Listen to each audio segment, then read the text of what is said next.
महाराष्ट्र राज्य ITI निदेशक संघटनेच्या अध्यक्षपदी अंबरनाथ ITIचे निदेशक विनोद पाटील यांची बहुमतानं निवड करण्यात आली आहे। 23 मार्च रोजी साताऱ्यात महाराष्ट्र राज्य निदेशक संघटनेचं 23वे अधिवेशन पार पडलं।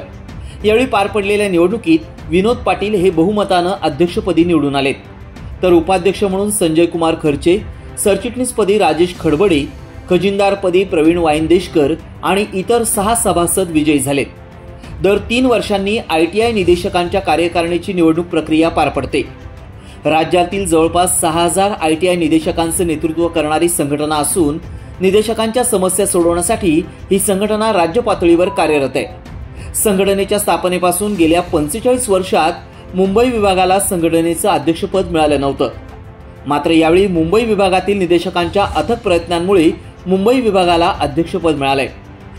त्यामुळे सर्व निदेशक बंधू भगिनींचे आभार व्यक्त करतो, अशी प्रतिक्रिया ITI निदेशक संघटनेचे नवनिर्वाचित अध्यक्ष विनोद पाटील यांनी दिली आहे। सांगितलं की मुंबई विभागामध्ये आपला महाराष्ट्रामध्ये 6 विभाग आहे।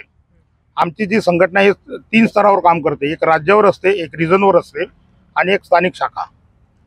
स्थानिक शाखा म्हणजे आपली अंबरनाथ एक शाखा आहे, तसं रिजन तर त्याच दिवशी आमचं म्हणजे 23 तारखेला जसं राज्याचं इलेक्शन होतं त्याप्रमाणे विभागाचं सुद्धा होतं। म्हणजे ते विभागाचे जे पदाधिकारी निवडून येतात ते या 7 जिल्ह्यांचं नेतृत्व करतात, तर ती पण निवडणूक आमच्या झालेली आहे। त्यामध्ये आज आमच्याकडे राज्याचे आपल्या विभागाचे सचिव श्री भगवान गावित सर निवडून आलेले आहे आणि हे राज्याचेच जे 10 पद आहेत त्यातले राज्य कार्यकारिणी सदस्य म्हणून संदीप नवरखेडे हे निवडून आलेले आहेत। हे आज माझ्यासोबतच आता इकडे आलेले आहेत।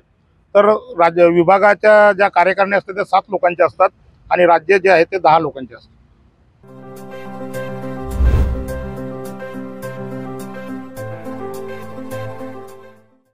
डिजिटल बातमीदारीच्या युगात अल्पावधीतच नावारूपाला आलेल्या आणि लाखो प्रेक्षकांच्या पसंतीस उतरलेल्या एकमत न्यूज चॅनलला इंस्टाग्राम आणि फेसबुकवर फॉलो करा, यूट्यूबवर सबस्क्राईब करा।